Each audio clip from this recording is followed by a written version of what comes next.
The accountant run off with the money. He never actually paid the debts. We were sleeping on the floor. We had nothing. It taught us some life lessons that they're priceless. The best situations, when you're really on the thread and it's just like, hey, you're either going to succeed or fail. At the time, we were all pissed off. We were like, what is going on? Like, what do you mean we have to make our bed? What do you mean we can't eat what we want? It was hell for us, to be honest. At the time, yes, it sucks. But now, in retrospect, I'm so happy that I went through all that. I learned how to be an entrepreneur, and I learned how to be that person that persists and keeps pushing forward from my mother. This is the Sphere of Influence podcast with your host, Moni. And here we discuss entrepreneur journeys, tips on how to become better entrepreneurs, and we also discuss social media. Here today, I have Sergio Santibáñez joining me.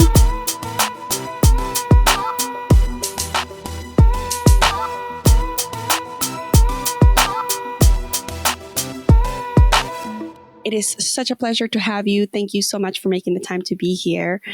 For the people that might not know about you, can you give me a little intro, more info about you?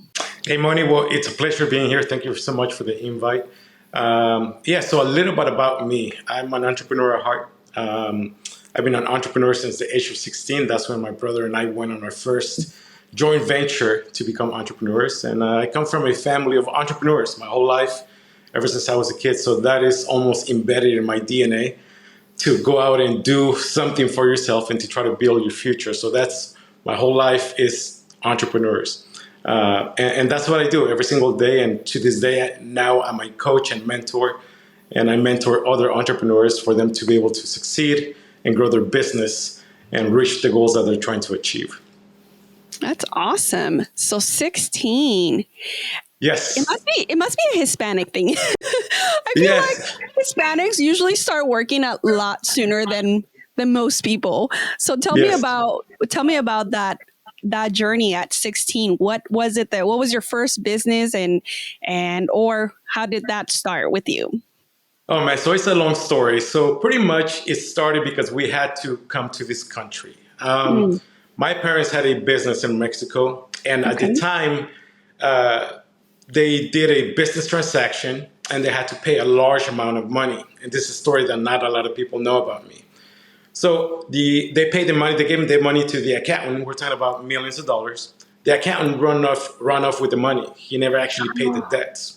Wow. So then they get a knock on the door, and it's, they're telling them, the banks are telling them, we're going to have to foreclose on your property because the debt was never paid. God. My parents are like, what are you talking about? Right? So they decided to sell everything. And just collect as much money as possible. They had a very successful business at the time. And they found out that the accountant ran off with the money. So then they decided, and they told us, look, we're going to have to leave to find a way to build a new life, because now we are being followed by, they thought the feds pretty much were after them because of the debt that they owed. So we decided to go with them because they asked us, do you want to come with us or you want to stay with your family here? So we were like, no, we were kids. I was 10, maybe 11 at the time.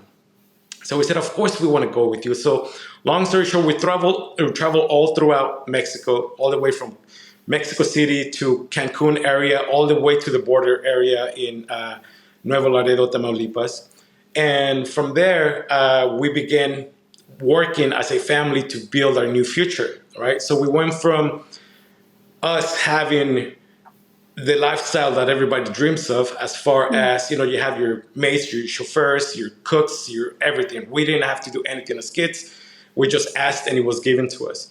To having to wake up and make our beds, and to having to wake up and clean up after ourselves. So that was completely different.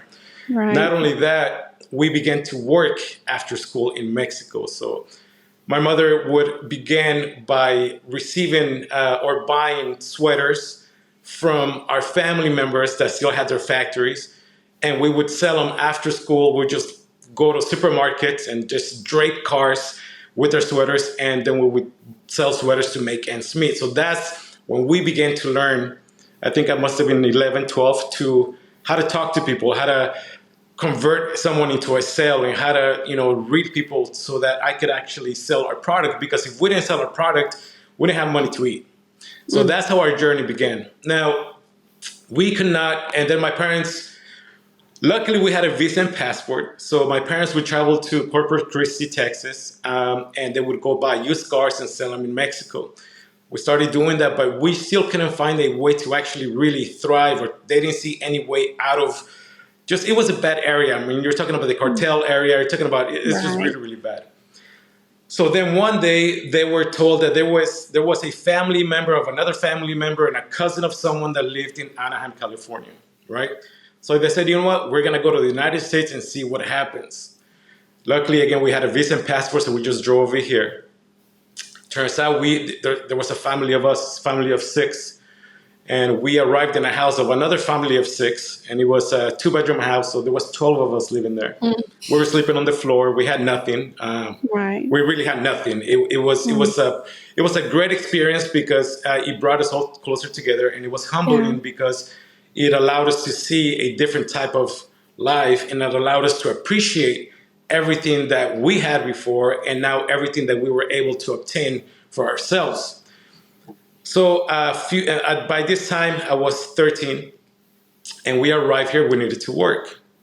So the only way to work, or to actually find work, was to do construction, was to do yard work, was to buy and sell used cars. So as a family, we started doing construction. So my junior high school period was completely just going to school, working after school, working on the weekends. And as a 13-year-old, and my brother was 2 years older than me, 15, we were the main breadwinners for our family. We would do all the heavy lifting, all the stuff that we didn't know. I mean, that our family members couldn't do. My dad was older. My mom couldn't do a lot of the stuff. We have a younger sister. She was too little at the time. And another sister that was just an older teenager, so her mindset was on completely different things.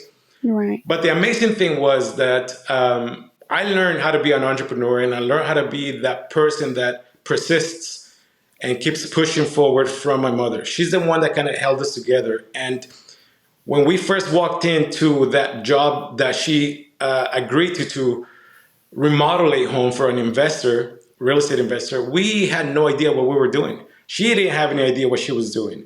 We've never held a hammer or even a nail or painted anything. Neither has she in her life. But she believed that if you want to do something, first you got to say yes because you need the opportunity, and then you figure it out later. Absolutely. And her saying was, we're like ants, right? So we're like ants. We're like a little ant colony, and we work together as a team to make sure that we come through and we make it happen. So this is how my entrepreneurship began. It was from the bottom up. And we found out later, many years later, that no feds were looking for my parents. It was just an uncle or her brother that was trying to extort her for money. Wow. But yeah, so it's a crazy story, right? Yeah. So then we began working at 13, construction. My forte became painting. So then I started doing my own side jobs as far as being a painter. My brother started doing loans, and my mom started to sell real estate at the time. We're talking about late 90s. And then we met this gentleman. He, I forgot his name, but he sold water filters for homes. Reverse osmosis, just those big water filters for the whole house, right?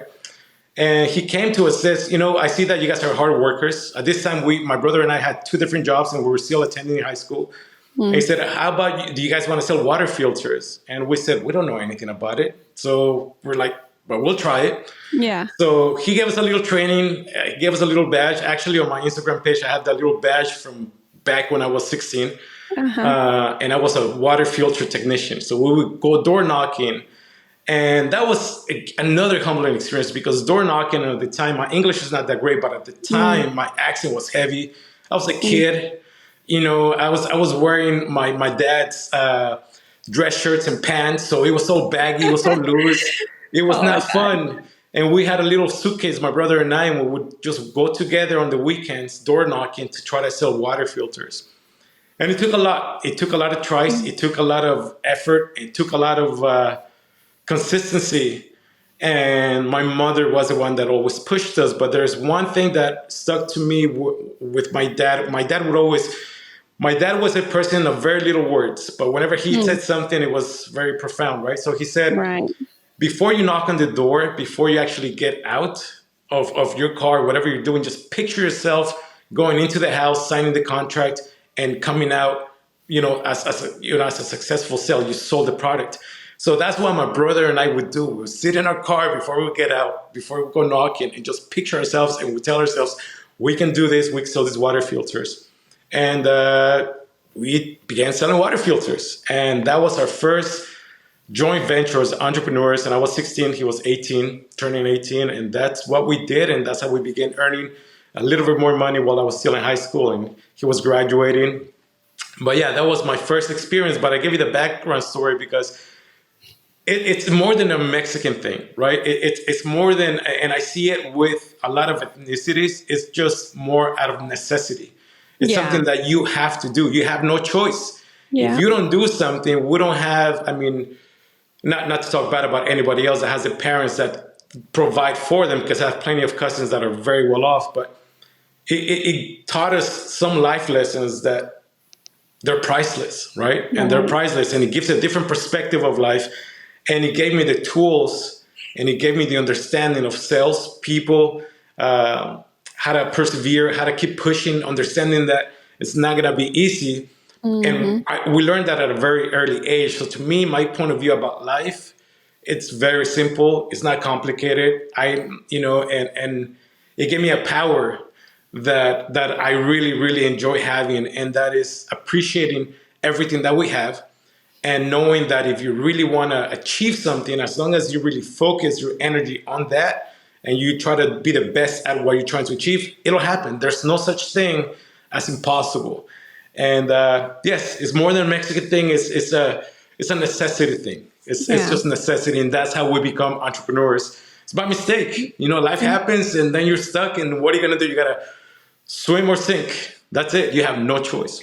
Yeah. And I think those are the best, in my opinion, the best situations, when you're really on the thread and it's just like, hey, you're either gonna succeed or fail. I Yes. think it's easier to push harder and succeed than when you have it all, because just like you said, there's the necessity, and if you don't work, you're not eating, or your family's not eating, or you're not going to have a roof over your head, so you just figure out whatever it is that you need to do to make that sale, get that job, whatever it is, so I commend you. That's an amazing story. And I'm sorry that you had to go through that. It's unfortunate that some people take advantage of others, Yep. and they don't think about the consequences that their actions have on others. Like your whole family having to be uprooted from what you knew was home, and the life that you were living, right? But at the same point, I am a big believer that everything happens for a reason. There is a greater calling for you and for your family. And without that situation happening, you guys wouldn't have left that place, And because of that, you guys are here in the United States, and you Yes. are who you are as an individual. So, Yes. although it is unfortunate that we go through those situations, I think they make us and shapes us into better people. So, Absolutely. And don't get me wrong, at the time, we were all pissed off. We were like, what is I going bet. on? Like, what do you mean we have to make our bed? What do you mean we can't eat what we want? What do you mean we have to walk to school? Like, what is going on? Our whole world just flipped. And, and again, I got to give it to my mom. She's a strong woman. She was really the glue between us, and she never took no for an answer. And she just said, we're going to make it happen. And she put up with all of our complaining, because we were kids. Right. It's like, no, I don't want to go to work, Mom. I don't know how to hammer anything. I don't know how to paint. And, so it's something that you have to adjust. And at the time, it was hell for us, to be honest, because we would see course. everyone going to parties. We would see everyone hanging out, dances, school, everything. What are you going to do today, Sergio? We got to work. What are you doing this weekend? We got to work, and we were still expected to bring to come in with good grades, from school. So Yeah. it was a hard thing. We've done everything. I mean, we had to do I mean, yard work, you- buying and selling used cars, obviously remodeling, painting, everything that has to do with it. We did maintenance. We did I've cleaned toilets for a living. I've done everything. And at the time, yes, it sucks. But now, in retrospect, I'm so happy that I went through all that. Yeah. I really, really am, because every single day I really maximize my day. You know, even if I'm not doing anything or I'm hanging out in my living room watching TV, I am present. It has taught me Mm, that you have to be present in regardless of what you're doing. If you're gonna work, work. If you're gonna be at the beach, be at the beach. If you're gonna be watching mm, a movie, be watching a movie, which means that right. I'm not worrying about certain things while I'm relaxing, because I'm really, really trying to enjoy my time. And a lot of the Right. times, a lot of people worry so much about tomorrow, what's gonna happen Mm, tomorrow. And yeah. that experience taught me that you really don't know what's going to happen tomorrow. You have no clue. You could try your best today, and that's all you could do. And Yeah. you can't have the anxiety of the past anymore, or what happened in the past, because you can't change it. So all of that, even though it was forced down our throat pretty much, and forced in our mind because of the necessity and what we had to do, it was a great experience. At the time we hated it. Now I'm really thankful. But yeah, it's people are always going to do certain things. People are always going to have their own motives and their own reasons for doing certain things. And the only thing that you can do about that I've learned, is that we must understand that certain people are going through certain situations at that time that made them do that or act a certain way. My uncle had his reasons. I don't question it. It's not my business to question it. I've, I've seen him after that time many times, but it's not something that it's not my business. It's just I understand that people are different, and depending on the situations, they act different, Mm-hmm. and we are who we are. And happiness comes from understanding your situation, being okay with your situation, and Yeah. figuring out a way to go to the future. So to me, whenever anybody does anything wrong, because I'm not innocent. I've done bad stuff in my life before. We're all human. We all do things that we regret. Yeah. But it's just understanding that no one is ever going to act the way you expect them to act, and that's one thing that has helped me a lot too. But yeah, people are people, and everybody makes mistakes, and we're human, and we just got to learn from it. Yeah. The things that happen with other people and the way they act towards me or towards our family, and then at that point I make a certain decision on how much time do I want to spend with this person, or how much time do I want to how much do I want to share of my life with this person. But that's not going to really affect our relationship in a person. Like, I'm not going to say, well, I hate you, I don't want to deal with you anymore, see you anymore. It's not going to be that. It's just now my time is going to be different. What I share with you is going to be different. But all of this has helped me in life and in business. And so Mm, I mean, I can sit and complain, but I can't. I really can't. I'm thankful yeah. that I went through all of that. I'm Yeah. really, really thankful, even though it was a nightmare at the time. But I'm thankful because it's life. It's life teaching you certain things that you can't learn anywhere. It doesn't matter Yeah. what college you go to. And there's the saying. I'm a huge fan of 50 Cent just because of the way he came up. I know that's kind of funny. A lot of people laugh about that. But he once said, if all the business professors at Harvard were, if all you needed was books, then all the business professors at Harvard would be billionaires, right? So you could go to a college, you could go to a university, you could learn everything that has to do with business, everything that has to do with marketing, everything that has to do with sales. But at the end of the day, what really teaches you is life practice in it, right? So to me, I'm a huge believer of that. So I got life to be my teacher. I got life to be able to practice everything that I know now, and to me, that's priceless. Yeah. It's priceless. I could take that Yeah. with me anywhere. Yeah. And also that you had a great leader, I think your mom was such an important part of your journey, Yes, and the example that she gave really helped you to be the person that you are too, because she didn't allow you to have those excuses and say, or allow you to think negative. And your dad, right? The way that he's telling you, like, hey, go in there thinking that you already got it, right? So um, all that advice that they're yes, giving you, shaping you and helping you be better, a better individual. And just that is priceless. Some that people is, don't have that, and thankfully you did. yes. And it definitely shaped you as a person. And so after you guys came here, your mom started working as a realtor. So you started working as a mortgage person there, or how does that evolve into? Oh man. So yeah, so so we began working with more investors, and then she got to meet other investors. And again, I'm talking late 90s, right? There was an opportunity, and this is my mom. This is why I respect her so much. There was an investor that we have fixed the house, we have remodeled the house, but the house was on the market for about 4 months, 5 months. It just wasn't selling, right? So my mother asked the investor, what if I sell it? What kind of commission can I get? And at the time, the rules were different. You didn't really need to be licensed for certain things, and even to do loans and stuff, it was different. Okay.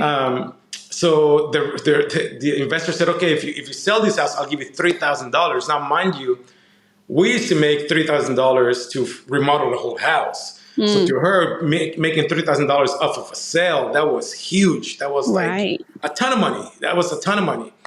And so she's like, all right, I'll sell it for you. He's like, all right, you sell it. I'll give you $3,000. So what she did, she went to, I don't know, some store. I don't remember. She bought one of those fluorescent, paper thing. I forgot what they're called. Just like a fluorescent big old piece of paper. And in Spanish, she wrote with a Sharpie, oportunidad única, unique opportunity. Buy this house, sellers paying closing costs and something like that. It was the most ghetto, bad written, barely understandable sign or ad for a house to be sold ever. It wasn't fancy. She just taped it on the window. Within a couple of hours, she got a call. Nice. Same day she sold the house. That's amazing. And that's how her career in real estate began. And again, it goes to show that it doesn't really matter. A lot of people spend a lot of money in marketing. A lot of people spend a lot of money in certain things, right? You could have the best sign, the most beautiful, best material, great font, everything. But if the message is not right, then the message is not right. So again, it's more lessons, right? More lessons. So she knew what worked. She knew what people wanted to hear. She knew who the client was going to be that was going to purchase that house. So she gave the message in a way that client would understand. And that was in a regular, plain, handwritten message. Come buy this house. We will help you purchase this house. So after that, she became the top realtor for that investor. Years later, she began working under a real estate agent in Santa Ana. My brother began working under a mortgage officer back in the mortgage company in the day. So they became a team. I began working later on. I think I was 17. Yeah, I think I was 16, 17. I began working at 16, turning 17. I began working as a telemarketer, pretty much, making phone calls for a real estate agent in Placentia, and then helping or assisting a loan officer filling out applications. So they were a team. That real estate agent and this loan officer were a team, and I was kind of just moving back and forth. And that's when I started making calls. And man, that was stressful. Again, I don't speak that great English at the time. My accent was horrible. I wasn't doing very well, so my daily allowable lunch money was $1, and all I could afford at the time, because I love Carl's Jr.'s. Hamburgers, they didn't really have them in Mexico, so Carl's Jr.'s was everything. So my lunch was always a 99-cent burger from Carl's Jr., and it was great. And a ton of coffee, because that would kind of keep the hunger away, because you got to keep working. So I would go to school and then afterwards go work at these offices. But that's when my career began in loans and real estate. And it was difficult because I would hang up on a lot of people that I would call. I would call owners that were, asking them if they wanted to sell. And then I would call for the loan officer, call realtors to see if they wanted to work with the loan officer. But I didn't really have any training. Nobody trained me on this. They just kind of put me in front of a phone and you got to do this. They gave me a long list and I would just sit there and talk. But there was a lot of instances that I was just scared. I didn't know what to say. So I would just hang up the phone. So it took a lot. And then fast forward, I graduated high school. And then I began working full-time in this mortgage company. I became the manager at the time. I think I was 18, 19. I was doing well. I'm good at managing people. I'm good at being a leader. I'm good at systems and process. So that's why they put me in that position.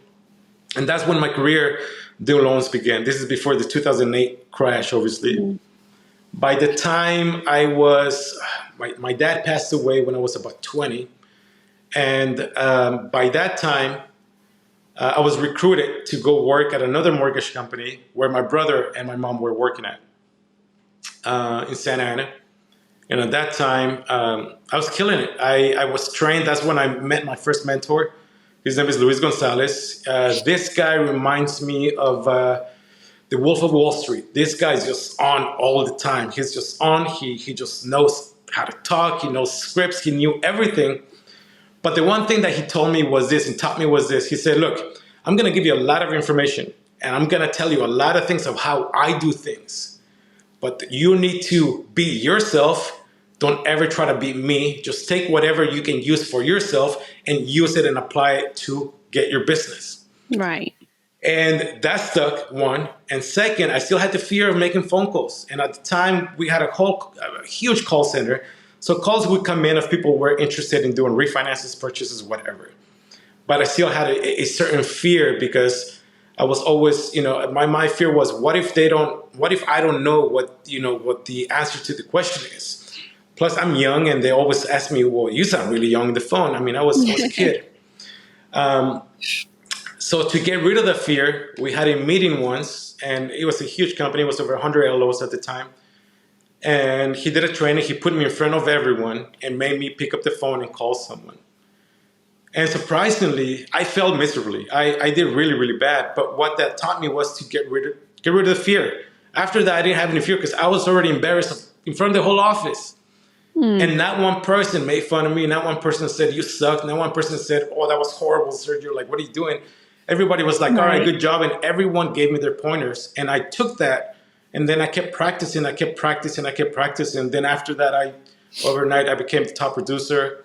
And I was the one that, we had a huge board. And they would put little magnets on the board for every transaction. And every month I would fall off the board. I mean, I was closing over 20 transactions a month. Amazing. It was a lot. I became a manager at that shop too, one of the managers. I had 2 assistants at the time, my own processor, all of that. And I was doing very well for myself. And it was a great experience. The funny thing is though, once they put me in the office, once I was in the actual corner office, my production went down tremendously.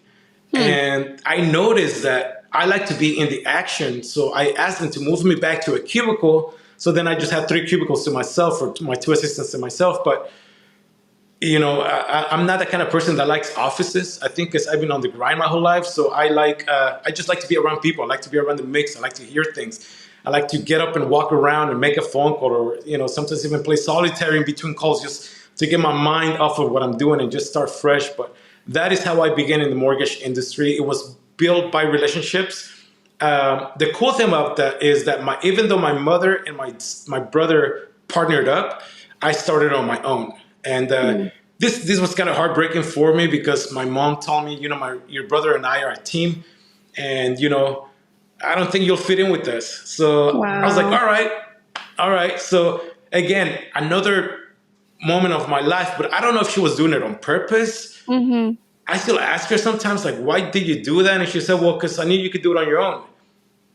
But, so that, again, is just kind of teaches you different lessons. And I did, and I was able to build everything on my own. But it was kind of heartbreaking at times because it made me sad, but that kind of just gave me the anger that I needed to just keep pushing. And that's how my career began in doing loans and doing real estate. And I realized that the key to doing loans and real estate is to never sell. It's to never actually try to close anyone, because you can't force anyone into any situation. You can't force anyone into buying a house. I think that the mistake that a lot of realtors make today, and loan officers, that they take their title too seriously. Like I'm a loan officer. No, you're a service provider. I'm a broker, realtor. No, you're a service provider. That's all you are. You're not selling your own home. You're not lending money from your pocket. You are the middle person. You're providing a service, right? Yeah. So my success was offering options and never locking someone into one thing. A lot of people would be like, if I'm going to make more money on this transaction, then I got to close them on this. So they would have trainings on closing, how to close more, how to close more. And as a top producer, they would always ask me, why do you close so many deals? Well, it's simple. I let them choose. Yeah. I just You're give you two, actually three options. listening. That's the thing. Exactly. Sometimes we get so in our heads of like, okay, we need to sell. We need to get that client. We need to, that we kind of sell ourselves out of closing that deal because You we're do. not focused on the client. We're focused on ourselves and trying to make money. And I get it, it's important, right? But I think you create better relationships Yes. by listening to people and truly thinking of you're putting yourself in their situation and saying, okay, Yes. if it was me, what do I need for Right. whatever the situation may be? And then making a decision of, okay, if this was me, what would I want from somebody? And what is Exactly. it that I truly need? And then when you're able to, because I think that genuine caring and that genuine, like, okay, hey, I'm really telling you this is what you need rather than what I think that will sell more or will bring in more money will come across when you're talking to people. And people could tell, we all can tell when we're trying to be oversold on something and it's not genuine. You don't care about me as a person. And I think Exactly. especially in today's market, people really have the need to feel like I'm being seen as an individual and like you legitimately care about me. So Exactly. And that's a huge point that you just made. Exactly. Because people, they smell that, they sniff that, right? They feel it. I mean, everybody's already scared right now. Everybody's already paranoid. The market, the rates, what's going to happen. So you have to focus on their interests. What are you trying to achieve? And me providing options to clients, it shows that I'm not pressuring you to anything. Before I was told you got to close them. You got to make sure you get that deal right away on the phone. You can't hang up the phone without them closing. You got to get a yes, right? But then I would give them the option. You know what? And I would tell them, look, if you want to go shop around, go shop around. This is your home. This is your purchase. You will be making the mortgage payments. I'm not. But I'm going to give you my options. And if you feel like one of these options fit what you're looking for, then I'll be more than happy to help you. So understanding and listening, like you just said, is really, really important. That is the key to being successful at any industry as an entrepreneur. You have to listen to your consumer. You have to listen to your client. And the biggest mistake that entrepreneurs make, because you choose entrepreneurship to make money, right? You want to make more money, earn more. You want to succeed. You want to be able to have quote unquote freedom. But when the money is the motivator, when you choose a career for the money, not because it's your passion, you're never going to be successful. 100%. And the 1% or 2% that are successful following the money trail instead of their purpose or their passion, they had to work 3 or 4 or 5 times harder than the person that is doing it because they like it. Right. So a lot of But they're right not now, happy. yeah, exactly. Yeah. They're happy doing it. And right now there are so many realtors out there. I read a number, it was astronomical. There's so many realtors in California. It's ridiculous. I think that there's like 10 realtors to a loan officer, 10 realtors to like a home seller or buyer. It's ridiculous. Now, everybody became a realtor because they saw the market was flourishing and it was hot. And they're like, wow, I can make this much money per transaction. I'm going to leave my career. I'm going to leave what I like. I'm going to leave everything to be a real estate agent. So they got in the last, 4 years, 5 years, and the market was great. They were making a ton of money because the business was just coming to them. Right now, those are the same people that are hurting the most because one, they don't really like it. They don't really have what it takes to be successful. Two, they never even trained. They never even took the time to really learn how the business works because business was just coming so fast. So again, if you're seeking to be successful as an entrepreneur, you have to go for what you like, what your passion is. And it's something that you're going to understand that if you're going to put 18 hours a day or 12 hours a day, you're going to be happy doing it. You can't complain about how you worked 12 hours a day to be successful. At that time, you have to stop. You have to really think about what you're doing. And the biggest, I think, scam that we have as an entrepreneur, so the biggest scam that entrepreneurs seek is motivation. Mm. Motivation to me is like the dumbest thing that you can seek as an entrepreneur. If you need to be motivated Mm. to achieve your goals, then you're in the wrong field. You need to move. You Yeah. need to leave. You need to go Yeah. somewhere else. It's not gonna happen. To me, motivation, I paint it similar to, you wanting to feel a buzz, so you're gonna take a couple of shots of tequila and you get the nice buzz and it dies down again. And people are so addicted to motivation that that's all they seek: motivation. I need a little more push. I need another push. You don't need another push. You need to do something that you enjoy. Mm. You need to have a purpose. You need to have a hunger. You need to be able to get up on your own and go make it happen, because instead of being addicted to motivation, you got to be addicted to action. That's where it's at, just action. But they don't like the action because they hate what they're doing. They don't like Mm. what they're actually doing on a daily basis. So Right. they need someone to tell them, yes, you can do it. I believe in you. Go try a little harder. I mean, I'm sure that you do this because you enjoy it. Nobody's telling you, you got to try a little harder, Monique. You got to try a little harder so that you can make it happen. You're doing it because you enjoy it. Right. So to me, after,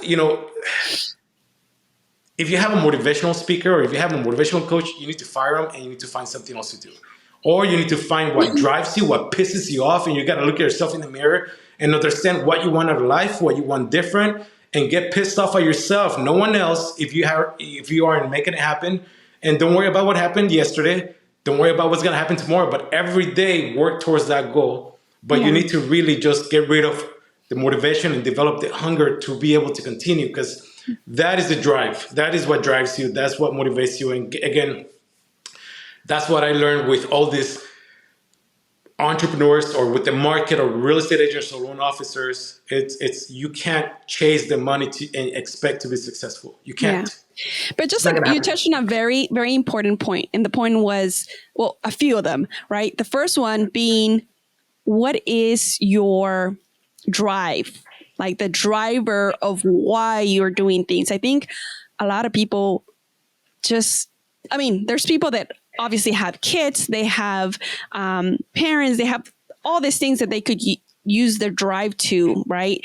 But Yes. when when you don't have your reason why you're doing things and you're just going to work, then there is no passion, right? There's no need, unless you're struggling because, if you don't go to work, then you don't get fed and you don't have a house over your head.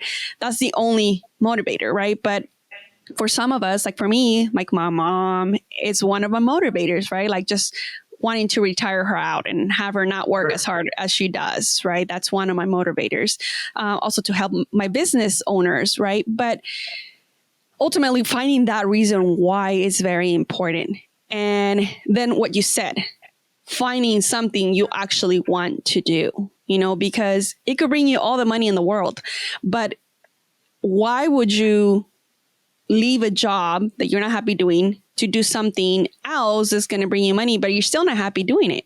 Exactly. Ultimately, you're going to fall into the cycle of I'm at work. I'm at work, and it becomes dreadful, and it becomes not something where you want to do. And then you're just going to go back into the circle of, hey, I was an employee and now I'm an entrepreneur and I'm still not happy, because Right. ultimately you have to pick something that makes you happy. And obviously, yes, it makes you money, right? Because that's why we're entrepreneurs. But I think if you find the happiness, the money will come after. It Absolutely. won't happen immediately. Obviously, nothing happens in fast, No. but it will follow, and you will be 10 times happier because you're actually, even if you're spending those 12 hours working, it's fun and it's something that you like and it's fulfilling and it's not going to feel like work. Exactly. Yeah. When I edit, Exactly. I lose myself and I'm like, oh my gosh, Yeah. it's been 4 hours, Yeah. right? But it doesn't feel like 4 hours because I love it. Yes.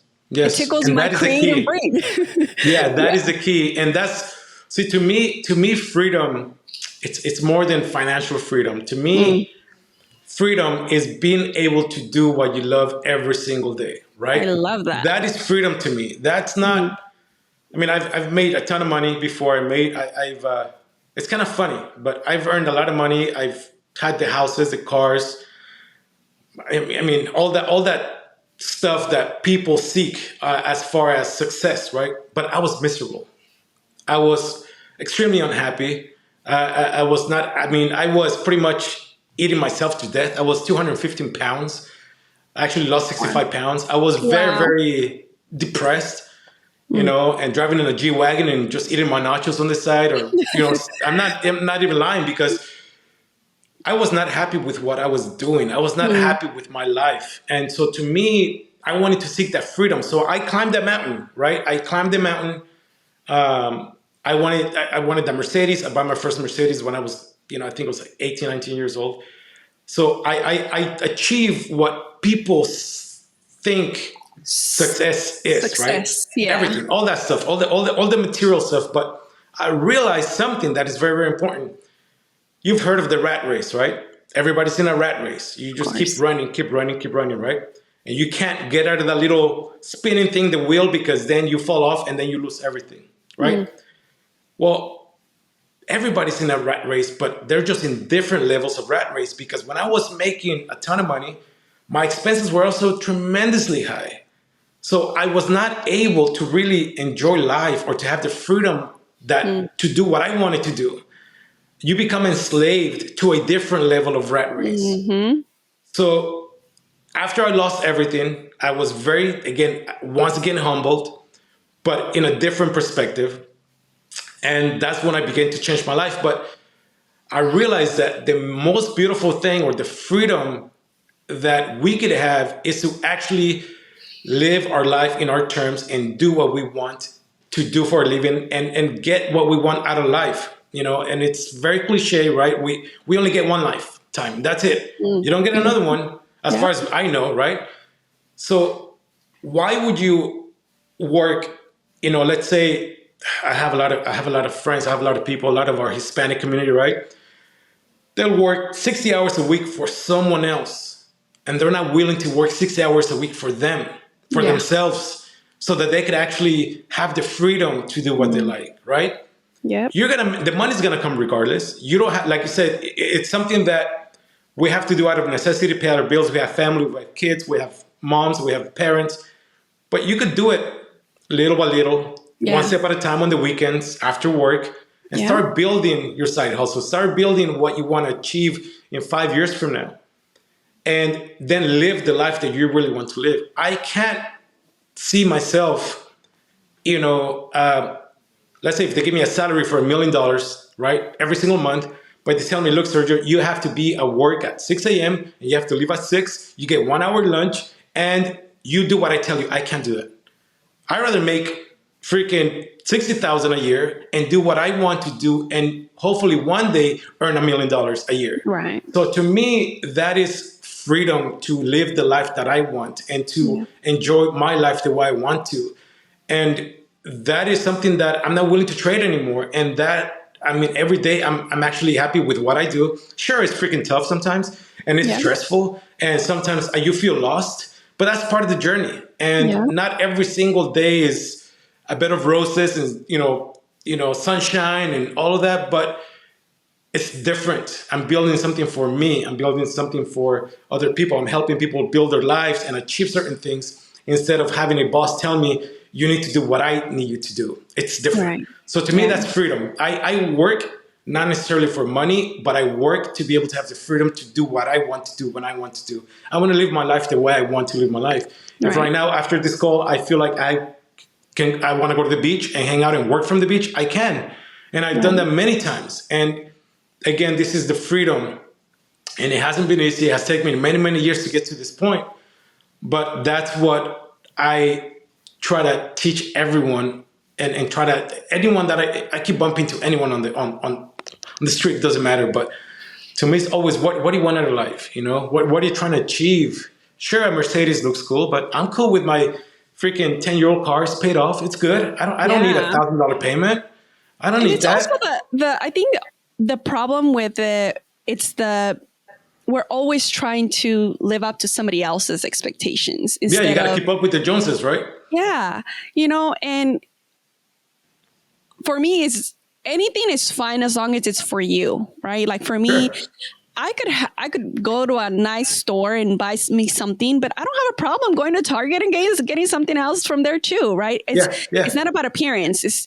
I don't care what other people think about how I look or how I dress, or I don't need to buy a car for me to feel important, because I am sure. important. Yeah, My journey is important, and I think we need to focus on the things that are important and make sure that yeah, we're making the right decisions, right? And so that we're not in that rat race and not having to be stuck to a job that we're not happy with, right? sure. And just like you said, focus also our time where it's going to be most successful, right? And if Yes, we are working, right, if you do have that 9 to 5 job and you don't want to be there, then create the opportunities for you to get out of there. But it isn't by making adding another expense to your life. yes, And it's going to take a lot of work, but you have to focus your time where it's actually needed, right? After work, instead of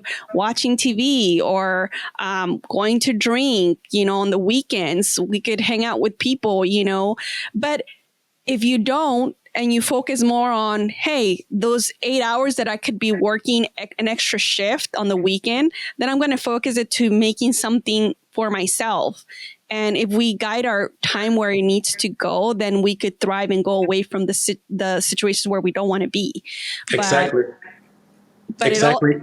it all comes down to you wanting to do it and seeing the value in the time that you're spending in that, and some Right, people might not think of it that way right.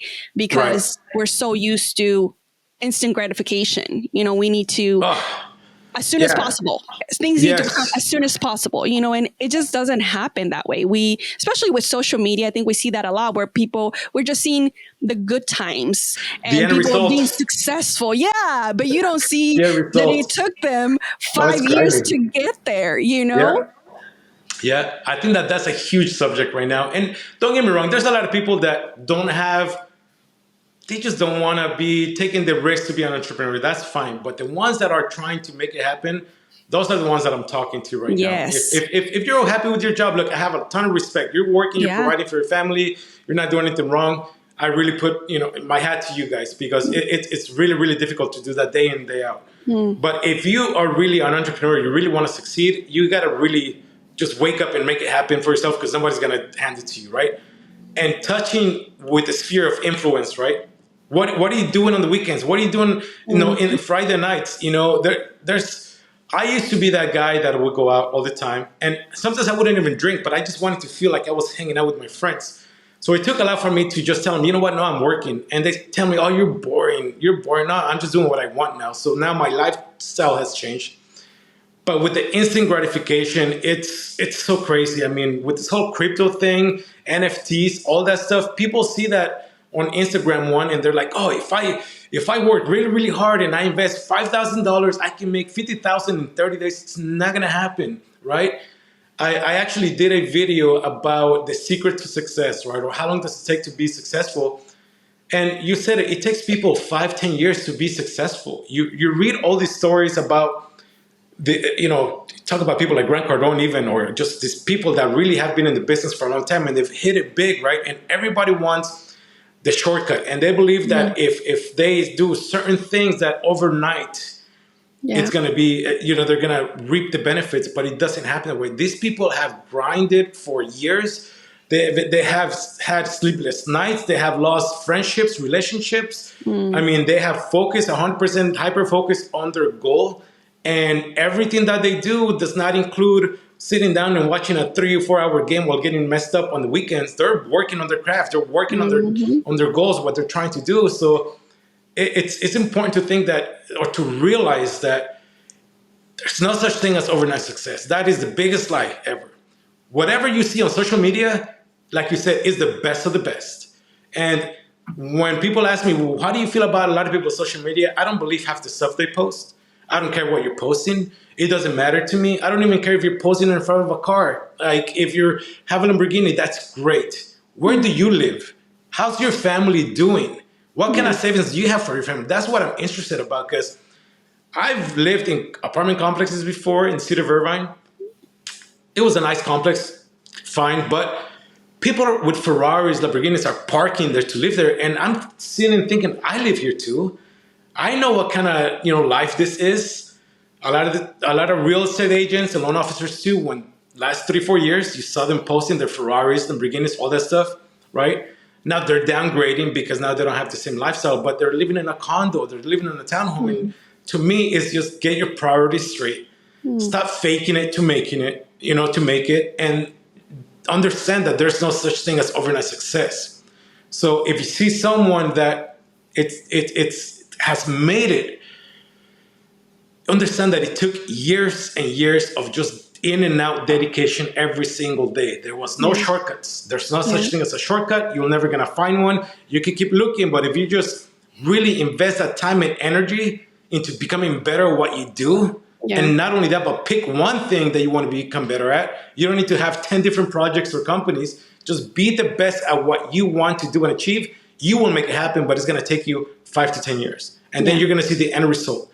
And understand that if you're growing a company, that's like your baby. That company comes first. There's no need to pay yourself a ton of money at the beginning. There's no need to put yourself in debt with a nicer car. There's no need to show off brands or anything like that. No one cares at the end of the day. Nobody cares what you wear. It's pointless. I shop at TJ Maxx. I go to Marshall's because I refuse to spend money on clothes like I used to before. I refuse to do that.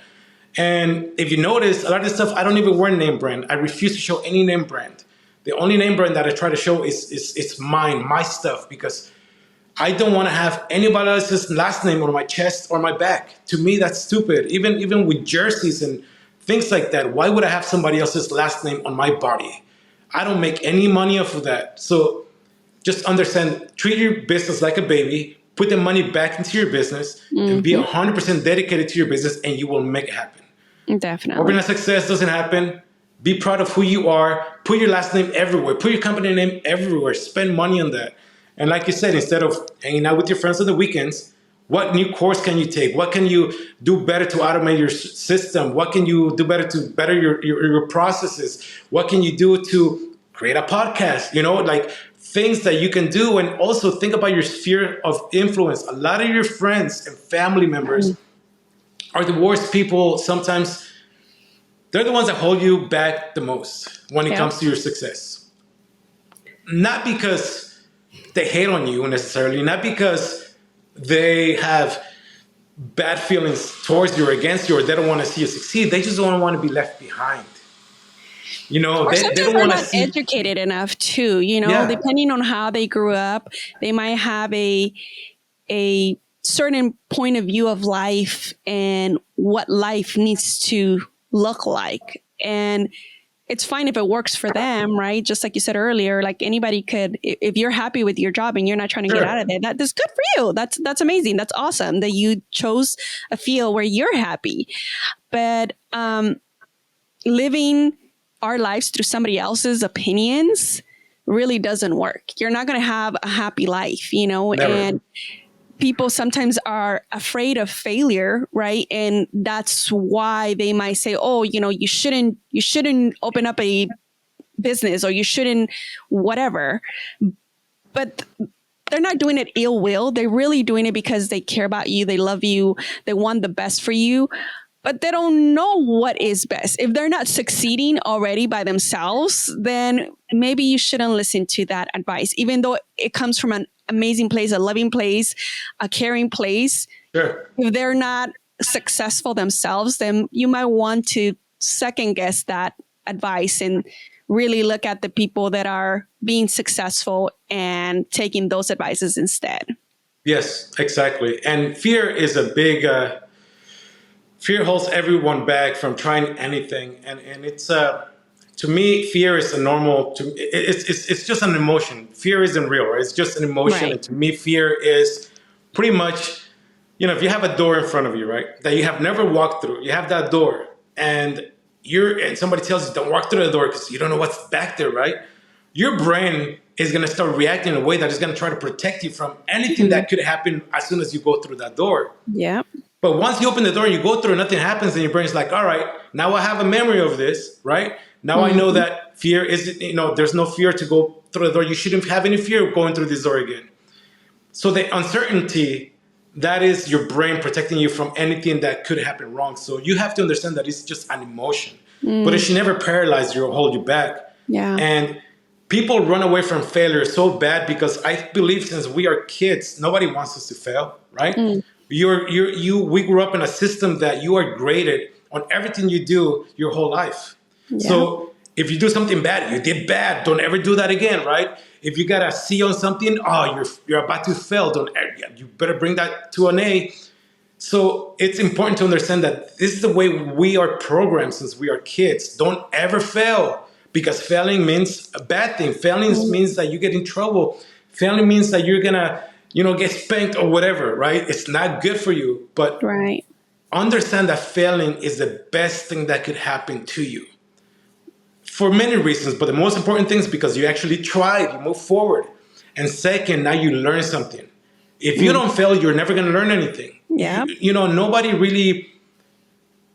I mean, I know this stuff because I failed tremendously in my whole life. I've slept in cars. I've eaten out of trash cans. I've slept in freaking park benches. I've gone through anything bad that could happen to a person. I've been through it, and I've had probably more failures than success, a ton more failures than success.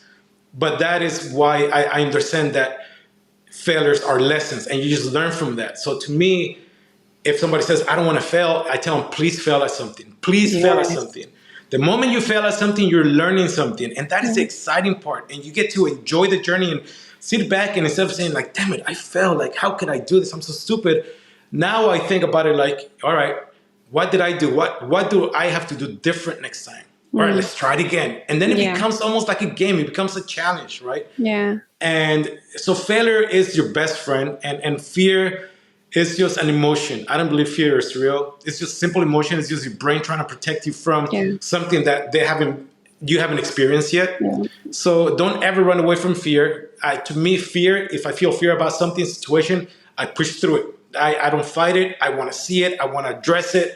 I want to get to it. I want to push through it because I don't like feeling I have any fear anymore. I used to have a ton of fear, but throughout life, because of all the failures and everything that I've learned that the worst thing that can happen is that you fail and then you learn something. At the end, you come out on top and it's a win-win. So there's really and then you're going to get used to it too, right? Like it won't be as scary. Yeah. The first time is the most scary emotion and moment. But once you failed at least once, it's like, okay, I've been there. It's happened. I survived, and I'm going to survive whatever happens. Exactly. But allow yourself to experience that, because I think that's going to make you more confident too at the end of the day. It becomes a game, and it's a game that you could win. It's a game that you could, come out on top. I lost you. Yes. Sorry, I think, it's a game that you could come out on top. So that's, just understand that it's just a game. Think about it as Monopoly, Sometimes you land on somebody else's property, you have to pay a fine. And sometimes you come out on top and then you learn something. I don't know, but understand that it's use it to your advantage. Don't ever let it push you back or hold you back from achieving anything. Failure it's success's best friend, pretty much. It's his best friend. They go hand in hand. And the more you fail, the more you will succeed. And that's in any business. You could even talk about marketing. You could talk about sales. You could talk about networking. You could talk anything. The more you fail, the more you learn, the more you will succeed. So I think that entrepreneurs should seek failure every single day. I don't know where I read this, but there was I think it was someone's biography that I read or watched, where the daily conversation every single night at the dinner table from this very successful entrepreneur that the kids ended up being very successful as well was, what do you fail at today?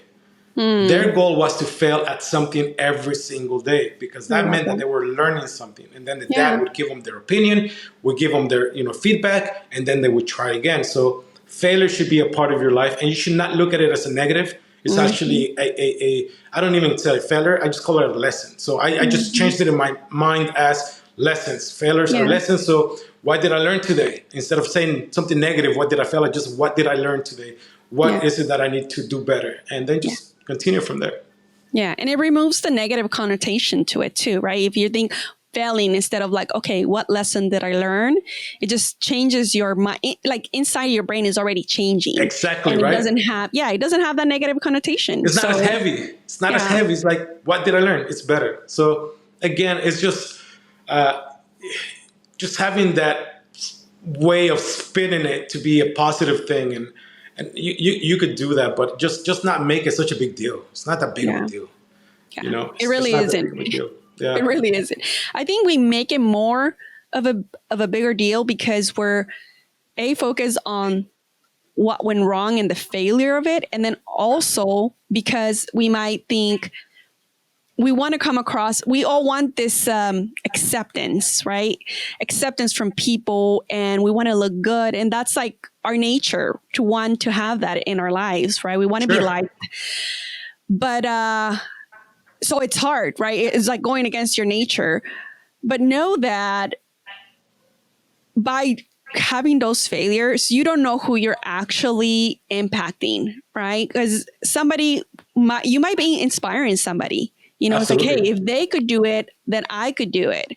And we just don't know the impact that our actions have. I was just having a conversation with my cousin about, sharing stuff about ourselves. And sometimes we don't want to share things about ourselves because we're embarrassed or we're not Yes, happy with ourselves and we think it was not a good moment.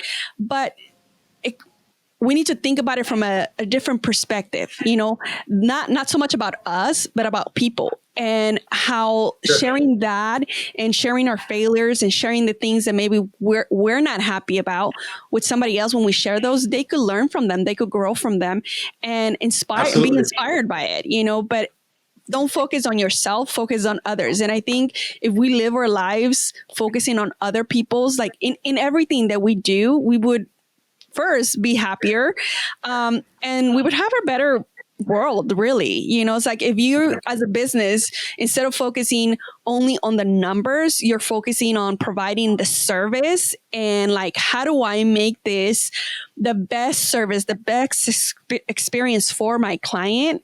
Your clients are going to be happier, you're going to be happier, and you're going to have more success. The same way, Exactly. if you're just like being with people, right? If you're trying to be the best and you're approaching people like they were your brother or your sister and you're being kind to them, that you don't know how that's going to affect somebody.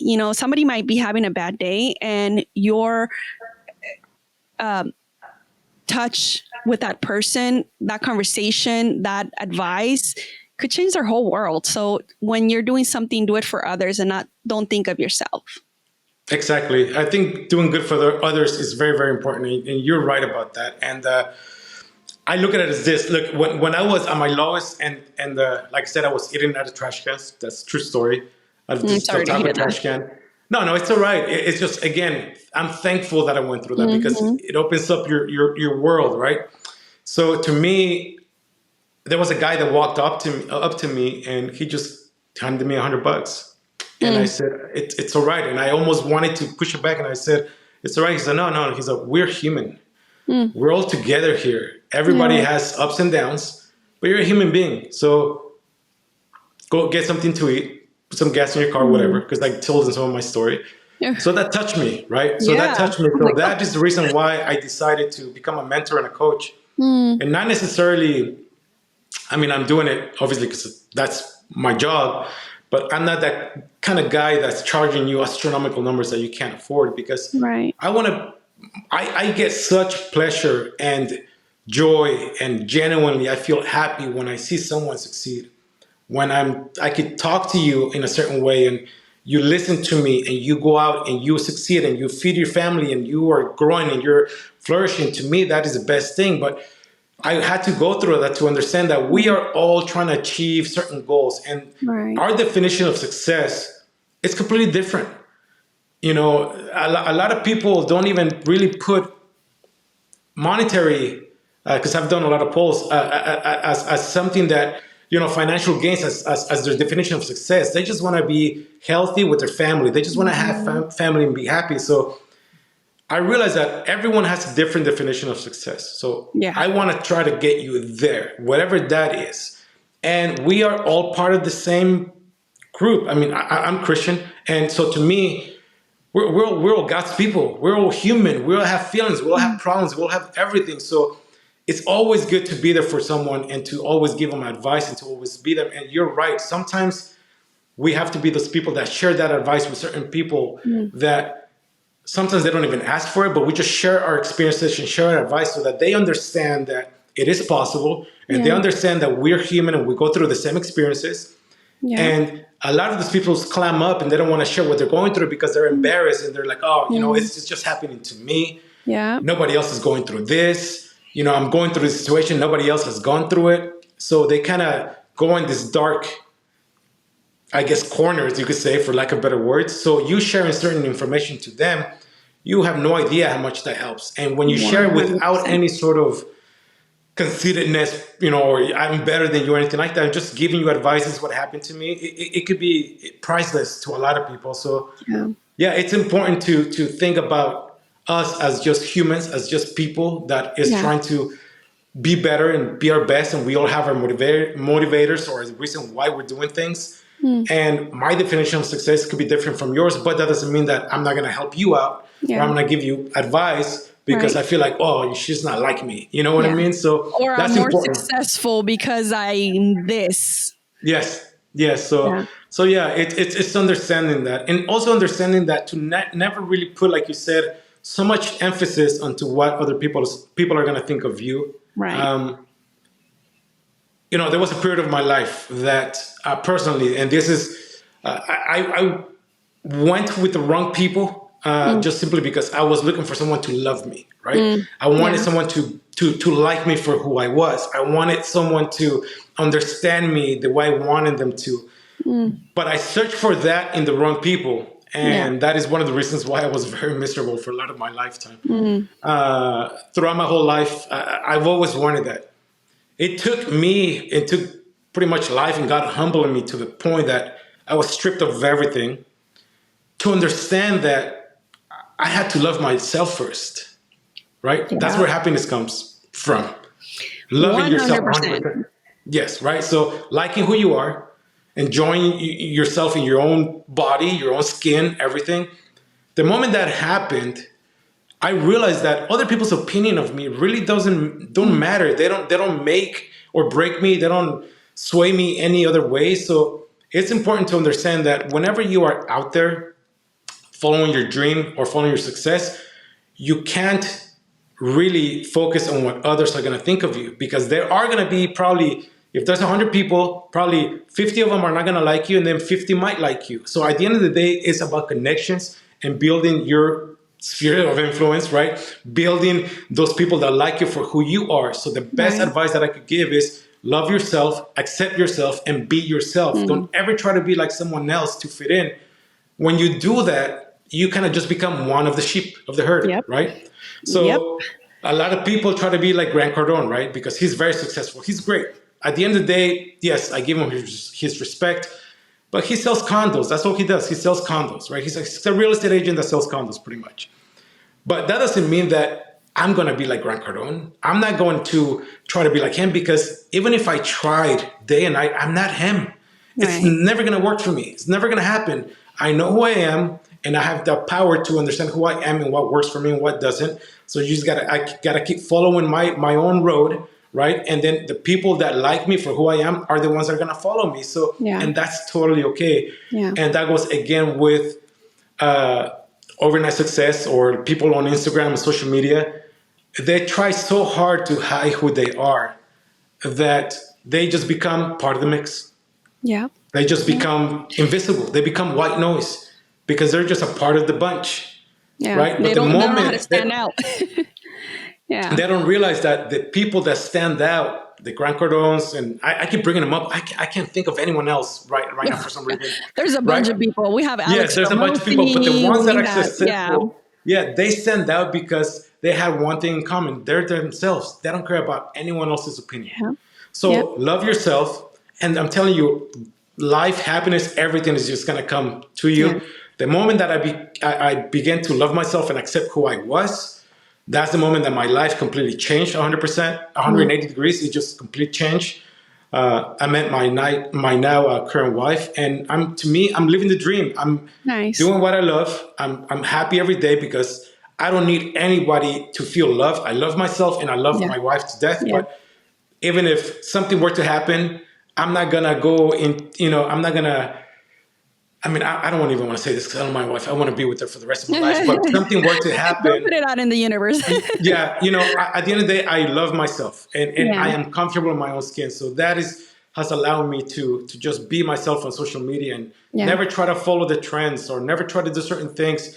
And I just try all kinds of different things. I put out completely different videos and everything because I want to see what works and what doesn't. Yeah. And that's part of trying out and failing, right? But Yes. liking 100%. yourself, loving yourself, and knowing who you are, that will make you powerful, extremely powerful Yeah. in front of anyone that you talk to, Definitely. any room that you walk into. Being Hmm. yourself, your confidence is going to be exuding out of you. And that's Definitely. extremely important. Definitely. So tell me more about, you mentioned you actually were eating out of trash cans and Yeah. you went to your lowest point and got involved with not so good people. Tell me more about that. What was that like that? What was that for you? And why do you think that happened? Well, that happened because I made a lot of dumb mistakes in my life. I made a lot of dumb mistakes. I listened to the wrong people. I was Mm, focusing more on monetary gains at the time. mm, But a lot of that happened when I decided that I wanted better for myself. One of the worst, and I kind of don't want to put that out there because it's a little touchy feeling. But one of the worst experiences that I've had in my life has been with relationships. Let's just leave mm. it at that. Yeah. And I was belittled to the point that I hated myself. Mm, I hated myself, and I realized that when I began to love myself and understand that I'm okay. It's okay to be me. yeah. That's when I decided to leave that, and I left with nothing. I Mm, left with nothing. Whatever I could pack in my car, yeah. no money, no nothing. Just left and started from scratch. Started from Mm, scratch, 100%. And that was a very humbling experience, very great experience. But that's when I began, and I decided that there were certain things that I would never allow in my life, certain people that I would never allow in my life, and certain things that I would never allow people to do to me or treat me certain ways. mm, And I also understood that I had the power to control the people around me, and I had the power to control who my time was going to go to, who my energy was going to go to, and who I wanted to come into my world. So now my right. world is very protected. The people that I talk to in certain levels are friends or those kind of levels, intimate settings, they're very little. I could probably count them in one hand or less. So I protect my energy, I protect my world, and I protect what I am and what I'm about in my private life very, very, very much. I don't share a lot of it just for the simple reason that it took me, man, it took me like over 30 years to really understand what life was about and Mm. what things were important, what things weren't. So, And I think you're a yeah, lucky one, right? To be able to, because there's some people still, living and not understanding. So you're very fortunate and lucky that you have come to the place where you understand what life is about, at least for you, right? yes, yes, I am very lucky. And it happened honestly through God. And to me, uh, it's again cliche, right? Because you go through hell and then you find God and then you feel like you're in heaven and certain things began to happen. And one of the most important things was that allowed me to love myself is letting go of all the baggage and all the guilt and forgiving a lot of people, not holding Mm. any grudges, not holding any negative Right. energy towards anyone. And also understanding that all the stuff that I have done bad in my life and asking for forgiveness for those things. Even if they tell me, you know what, I don't ever want to see you again, I understand, but you know what, I'm sorry for what happened. So I was able to heal all those wounds and to be able to move forward. So you can move forward if you have resentment for other people. Mm. You can move forward if you have hate towards other people because at the end of the day, that's going to eat you away. Right. Those people are continuing to live their life. You're the one that's Yeah. been miserable over here, right? Yes. So that is what God taught me, and really God taught me so many, many things. But when you are at your lowest and people extend a hand to you, or people are there for you that don't know you, don't know anything about you, that humbles you and puts things in perspective. And losing everything and being at your lowest also teaches you the important things in life. A lot of people are in situations that they don't want to leave those situations for financial reasons, for, Right. well, mostly financial reasons. I mean, I know so many people that are married and so many friends that are married, and they just don't want to leave those relationships because financial reasons. They don't want to, Right. I don't want to give her half of what I have, you know? But to me, it's like, what's money if you're miserable? Yeah. What's money if you're not happy every day? What's money if you go home and and just feeling anxiety and anger all day long? What's money if you can't live the life that you want to live? And not, I'm not saying go out and partying or whatever, or go out and date a ton of people. I'm saying you being able to go home to someone that loves you, that is welcome you to your home, to your guys' home, and be able to sit down, have a conversation, and enjoy life together. There isn't an amount of money that I ever had that brought me that. Right. You understand? So to me, And we you have could, limited time too, right? Like in our yeah, lives, like we take for granted, we don't know when we're going to not be here on earth.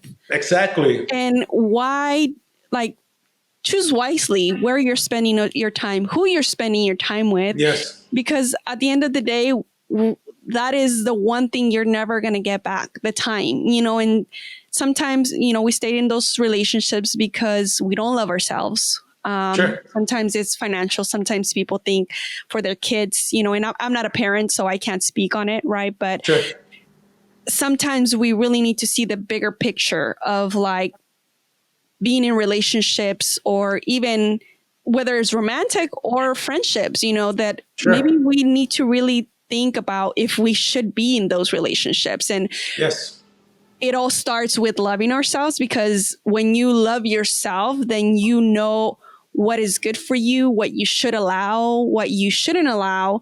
And how I said, whether that's romantic or a friendship, it really comes down to loving yourself. exactly. And a lot of times, friends will hold you back more than family, and or vice versa. But um, I'm not a person that promotes divorce. I am divorced. I have children, and they've gone through a lot. Still going through a lot as of today. Um, but there are certain things that you can't expose your children to, and that's when I made the decision to just leave, because it wasn't a good setting even for them, right? And you have to understand that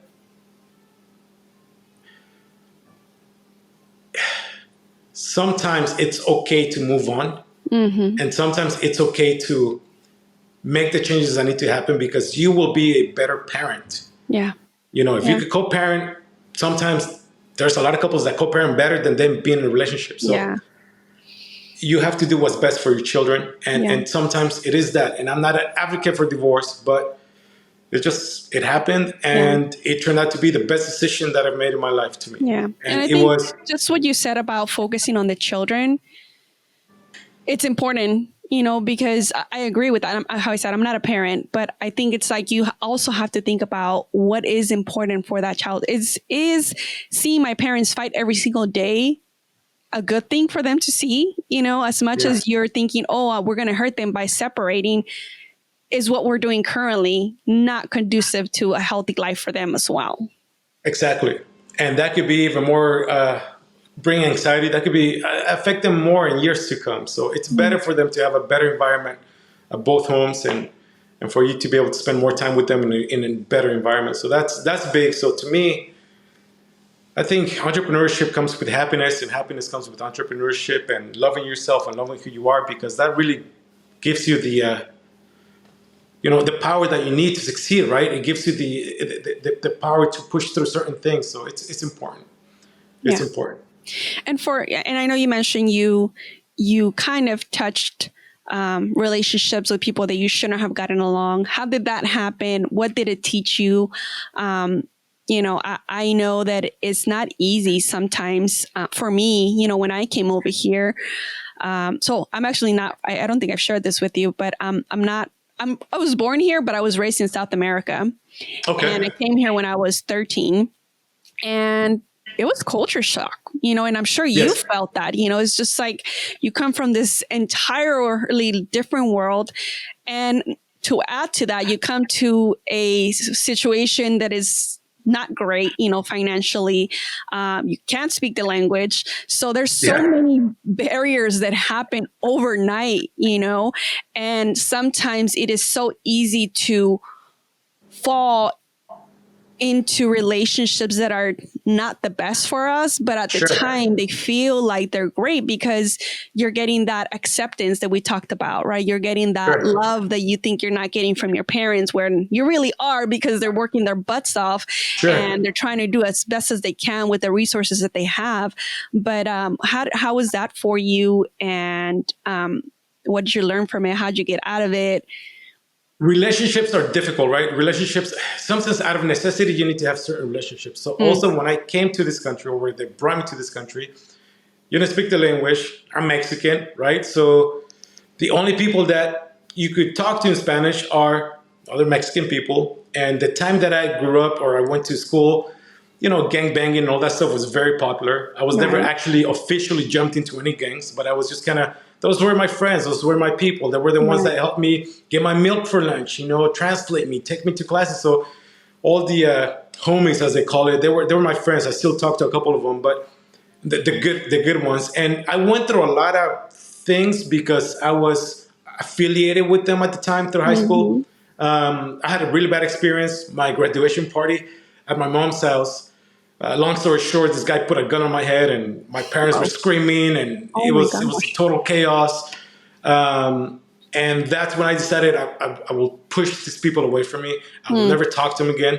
I didn't talk to two of my friends until recently. I mean, it had been many. I graduated in 2000, so it's been for 20 years that I talked to them. But relationships, sometimes you have to be in certain relationships to be able to survive, right? But you have to understand that you can't allow certain people to dictate your future. And unfortunately, sometimes when you hang out with certain people, they could be time drainers, energy drainers. They could be holding you back. They could be your Yeah. chain, right? Holding you back from actually succeeding, simply because their goals or their point of view of life is completely different. Yeah. When you're talking about people that are second, third generation gang members, to them, their point of view is different. They're not thinking about college. They're not thinking about becoming an entrepreneur. They're thinking about, what am I going to do in the block 5 years from now? How I'm going to be an OG and all that stuff. It's not the same point of view. So your sphere of influence, the people around you, your circle will dictate your success in life or what kind of lifestyle you have. If you surround yourself with certain kind of people, whether you like it or not, you will become a part of them. And it's normal. It's, if you notice it, sometimes when you have certain friends and you go hang out with your friends for a weekend, for example, or a trip, then you come back talking like them, using mannerisms like them. So it's just normal. It's human nature. It's not something that's forced or you try to do it. It just happens. So when it comes to relationships or friendships in particular, there are going to be so many friendships that are going to have a time period that they are good to have, and then they need to end. And you need to understand that as you move through life, everybody has different paths. Everybody's moving at different speeds. And sometimes it sucks, but sometimes you need to move forward a little bit. And I'm not saying that you're going to call and tell me, I can't be friends with you. You're holding me back. It's simply the party friends, for example. They call you every single Friday and you tell them, I can't, I'm working. I can't, I'm working. By the 10th call, they're not even going to call you anymore because they know that you're working. So it's just you start going different directions. So it's important to understand that what your goals are. What kind of value do they bring to you? Now, I'm not talking about getting rid of all your friends. I'm just talking about have certain friends for certain situations in your life. If you want to go out and party, one weekend, that's totally fine. You know who to call, who are the party people, right? But those are not the party people that you're going to hang out every single day to talk about business. This is Right. not going to happen, right? If you want to talk about business, if you want advice, if you want to know how to grow, then you need to have those kind of people, your friends, that you could sit down for a lunch and talk, or over drinks too, but you're going to be having a completely different conversation. You're going to be talking about marketing, strategy, stuff like that, or you might have the friends that like to go to watch a baseball game. So it just really depends on what you're trying to do. And that's the way I see it. I have certain friends or certain people that I talk to for certain reasons. But I have no problem telling certain people that, they're dragging me. I have no problem telling, look, bro, or look, whatever. I won't be able to hang out as much with you on certain things because I have certain goals and I need to achieve those goals. And, I might have a drink with you here and there, but I can't talk to you so much because you bring me down, bro. Like, your energy is not there.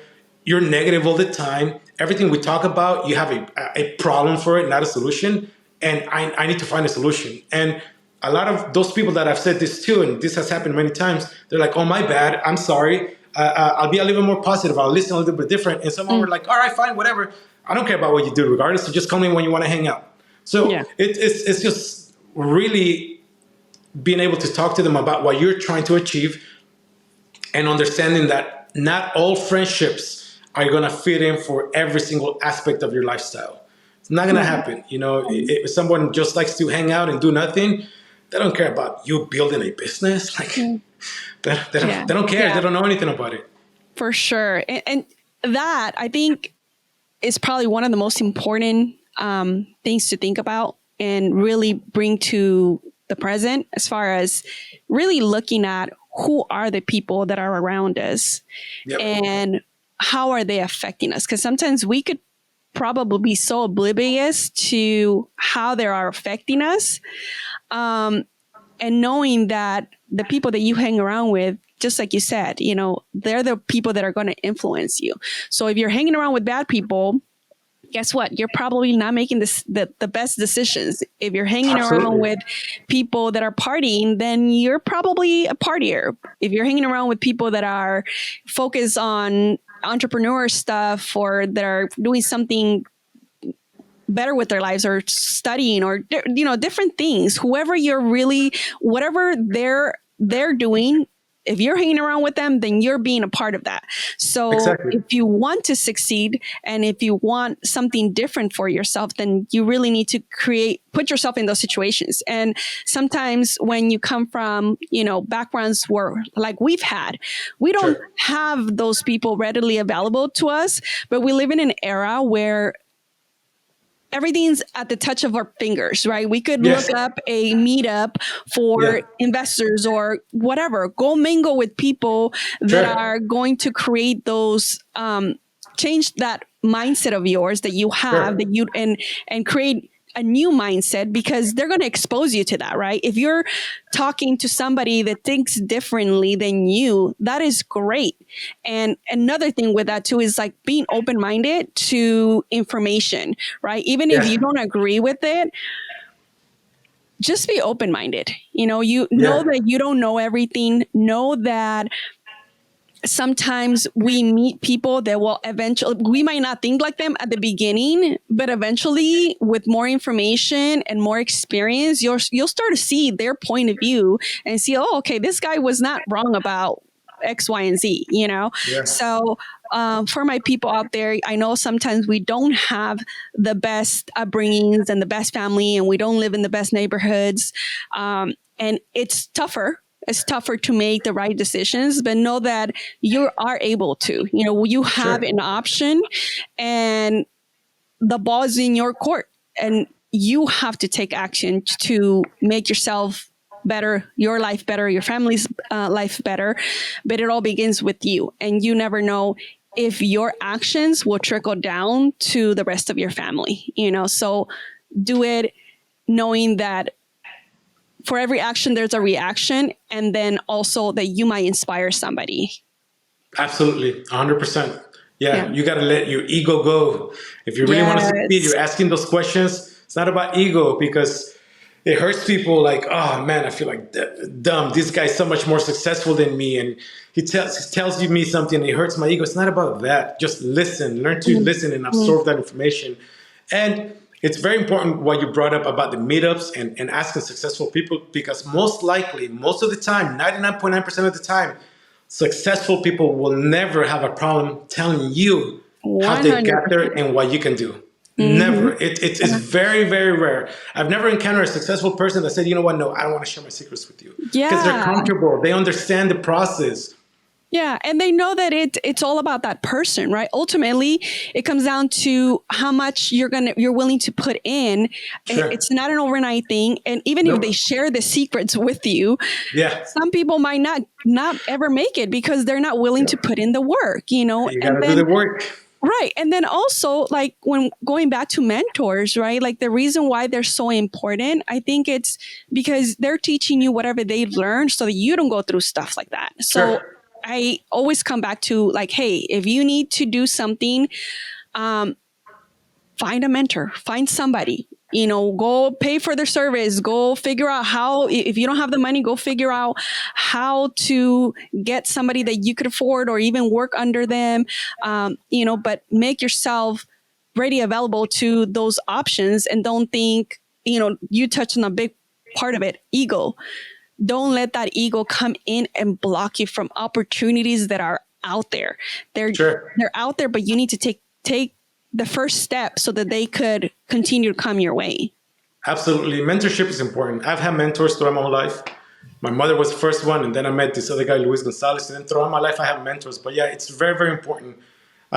It's almost, you know, when you grab 20, 30 years of experience of something, right? And I could tell you, these are the things that you should focus on. These are the things that you shouldn't waste your time on. Mm, And these are the reasons why. It saves you so much time, so much money in mistakes and failing and things that you don't need to fail at, right? So it's really important. And also focus on a mentor that is specific to what you're trying to achieve. You're not gonna go right. see, for example, a dentist to do an X-ray on your leg. It's not gonna happen, right? So you have to be able to find a mentor that fits within your niche or whatever Yeah. you are trying to achieve. Just because this mentor is very popular and has a ton of followers, and you know they do some kind of sales, it doesn't mean that they are really experts, right? And Yeah. also understand that you need to find a mentor that is going to find your best attributes. Yeah. It's going to work on your best assets. Yeah. It's not going to push down your throat, or you know, or whatever you want to call it, whatever they think that you should be doing. And that is the biggest mistake. If a mentor is forcing you to do things their way on everything, even though you're a completely different person, you're not with the right mentor. The way Right. I see it, let's talk about what your strengths are, your Mm, weaknesses, and let's mm, focus on your strengths, the way you receive it, the way you would act on it. Because at the end of the day, I don't want you to become like me. I want you to be right. the best person. Like, I want you to be the best you. So, and even if we wanted to trade places, we can't. We're built different DNA, different upbringing, different understanding of everything, life, experiences, failure, you know, success, everything is different. So it would be kind of dumb for me to tell you, you know, Moni, you have to do everything this way because it worked Mm, for me and I wake right. up at this time. You know, everything's different to your lifestyle, to your definition of success and what you're trying to achieve. So that's Right. really important. And don't confuse mentorship with motivational Mm, people. A lot of people yes. confuse that. Like, I just need someone to keep me pushing up, to keep me going. Yeah. Don't do that. Yeah. Save your money on that. No motivational speakers. For that, if you need anything, just, if anything, I guess I would just do something else. Yeah. Do something Yeah. else. You probably could just go to the gym, you know, Yeah, yeah, go to the gym, do some yeah, exercise, and that will definitely pump you up and yeah, give yeah. you Take a that cold shower. It'll adrenaline. get you going. Yeah, Yeah, that adrenaline kick where you're like, okay, you know, it gives you that motivation. So, absolutely. and another thing too with like money, right? Because a lot of people, their thing is like, oh, you know, it's expensive. I don't have the money for X. If you're going to make the investment, just like you say, make sure that it's the right person. Sure. And then also, most people, there is money. You know, if you're working, unless you're not working, there is money. And Sure. sometimes we really need to refocus where our money is going to. If you're spending that $5, no, actually, I think it's like $7 now for a coffee at Starbucks. Yes. You know what I mean? It There's adds up. money. There's Yeah. money. You're just not focusing it where it needs to be. And Right. being able to refocus money where it really could help you, it's going to help you to make more money in the future, because you're going to get the right mentors. You're going to be, maybe getting a course where there's going to teach you how to make more money, whatever it is. Like really focus on putting your money where it needs to go, rather than, getting those other pairs of shoes when you have 20 pairs of shoes already in your closet. Exactly. So priorities, right? Priorities are important. You could invest in yourself, and that is the biggest investment that you can make. It doesn't matter what you, instead of buying the new car, instead of getting the nicer apartment, instead of, like say, getting those new shoes, even though you have 20 pairs, invest in yourself. That is the best investment that's going to allow you to get that stuff, other stuff that you want eventually. And one of the things that I pride myself in when I have my mentees is that I am a very resourceful person. When somebody tells me, look, I don't have money for marketing, I don't have money for this, I don't have money for that, it's not about having the resources, it's about being resourceful. So there's always money to start your business. Now, we look at social media, right? It costs you $0 to put up a post. $100. $0, right? Back in the day, we had to pay for magazines, you had to pay for radio time, TV time, you need to hire talent, you got to do all these things. Now, you can grab your phone that you're already paying for, right? Record a video, put it up, there's your marketing. It costs you nothing. So the excuse that you need money to make money, it's not really true. You just need to be resourceful. Look, if you don't have certain things, you don't have good Wi-Fi, I don't know, go to the library. Go to a Starbucks, make a video right there. I mean, there's a lot of us, a lot of mentors like myself that share information on social media too. Follow certain pages that are going to give you that free information. So there is always a way. If you really want to make it happen, it's not about the resources. It's about being resourceful. So I hear that excuse a lot. I can't do this because I don't have the money to do it. Yeah. And getting out of that bubble, I think it's so important to get out of that bubble of people that we have, because obviously they're not giving us the right advice. We're not being exposed to different points of view, different mindsets. And it was funny because I just had a podcast with, I can't remember how to pronounce his last name, Patrick Suvet. I can't remember. He's a Airbnb guy. Okay. And his question to me was, if you had the chance to get, I think he said a Lamborghini for $40,000, would you get it? Right. And my mentality was like, I don't need a Ferrari. Why would I get a Ferrari? Like, it's just an expense that I don't need. Right. And his thing is like, that's wrong. And I said, okay, well, tell me why. He said, well, I know that I could get that Ferrari and flip it and get way more money for it than $40,000. And I was like, that's amazing.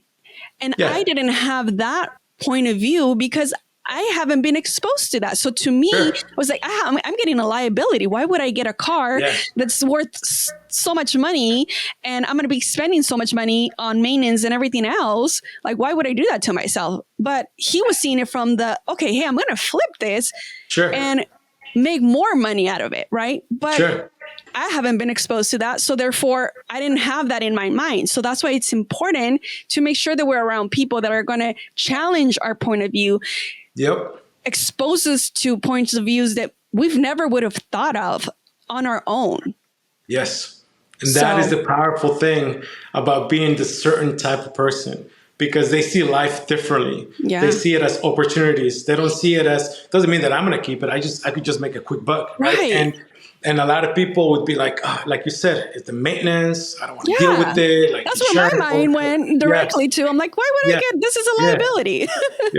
So no, it's really, really important who you hang out with, who you listen to, and you got to be open-minded and understand what they're saying to you. It's extremely important. Opening your mind is very, very important, because you can't have blinders your whole life. You can't be so focused, and you can't feel like you are the one that knows it all. You can't feel like you have all the answers. You need to really open your mind up to be able to understand what other people do and how they move in order for you to be able to succeed that way as well. Yeah. 100% agree. Yes. I want to finish it up with a fire round. I'll ask you a few questions and you can just tell me whatever comes at the top of your mind. So the first one is, what is one thing that you wish you knew when you started your journey? Material stuff doesn't matter. Love that. What is one of the most challenging projects you've worked on, and what did it teach you? My, myself, I love and it that. taught me to be humble and to be humble and to be nice, to be a better person. Yeah. I love that. I've been hearing that a lot more often, and it's beautiful to see that people are thinking of Yeah. themselves and thinking of themselves as a project that we need to work on, because it's true. So, Yeah. Yeah. what is the best piece of advice that you've received as an entrepreneur? You got to love what you do. You got to love it. You got to live it. You got to love it. You got to enjoy it. Otherwise, it's not worth doing. Just stay in your 9 to 5. Yeah, I love that. What is the most satisfying aspect of what you do? And I know you do a few different things. So if you want to share about the entrepreneur So side the and the most mentor satisfying side, let me thing, know. I only do 2 things now. So I'm a mentor and then I have a media company. But the most satisfying thing is seeing my mentees succeed. That to me is everything. I get a call, I get a text, I did it, thank you, you made my day. That to me is more than the money that I'm receiving. It's everything. Nice. And I did see that you have a media company too. So congrats on that. And Thank you. I think it shows the importance, right? Like of marketing and what you believe that we need currently, especially for business owners, that it's very important.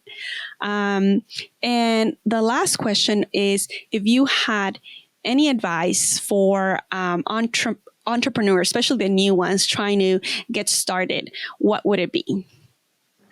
Do it slowly. Don't jump in if you don't have the funds to really jump in a full venture. Do it slowly. Start on the weekend. Start as a side hustle.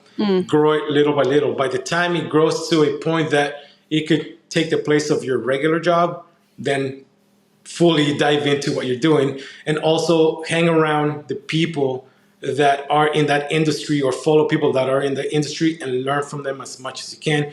Be a sponge and understand it and learn. Don't just listen, but actually follow through. And that's going to show that you actually are learning what you're hearing. So really follow through on their advice and try it out and start it little by little. A lot of entrepreneurs fail without a plan. Jump in without a plan, and then they crash and burn. And then they say to themselves, this sucked. I will never do this again. And then they go back to their 9 to 5. So it takes time. Be patient, but be persistent and have a plan. Yeah. Yeah. If you have a plan, you're good. If you don't have a plan, you're planning to fail. Exactly. Yes, absolutely. Agreed. Absolutely. Well, it has been so wonderful to have you. For the people that want to get a hold of you, whether it's for your social media marketing area or as a mentor, where can they find you? What kind of services do you offer?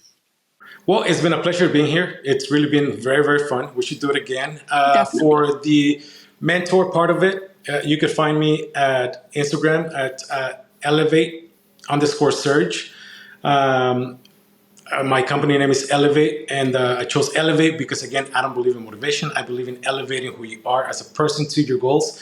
For the media company, our company is Vliss Media, and you can find us at vlissmedia.com.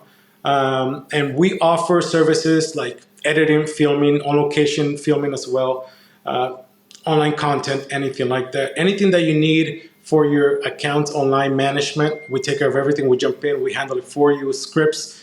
We guide you to be able to get more exposure, the right exposure that you need. Awesome. Well, it has been a pleasure to have you all. I hope you guys were able to get as much knowledge as possible, any tips that could help you in your entrepreneur journey. And I think one of the most important ones that I felt from today was to really focus on yourself and loving yourself.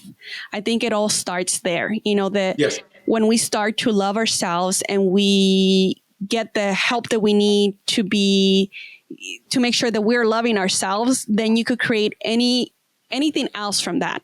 It all just Absolutely. becomes a big white canvas, and you could do whatever it is. But it comes down to how much you love yourself, how much you believe in yourself, because that all translates to what you're doing every single day, right? If you love yourself, you know that you're not going to go and eat crap. And if you do, that it's limited, right? You know that partying is not the solution to a better, brighter future, right? Sure. It has its place, but it's just like you really start to think about the things that you need in your life and that don't need in your life. And it comes down to loving yourself. So Yeah. if anything, at least I hope you get that part and go wherever it is you need to go to get that love for yourself. It's been a pleasure having you once again, Sergio. I hope everybody has a wonderful day. Thank you so much, and we'll see you on the next one. Till next time. Thank you, Monica.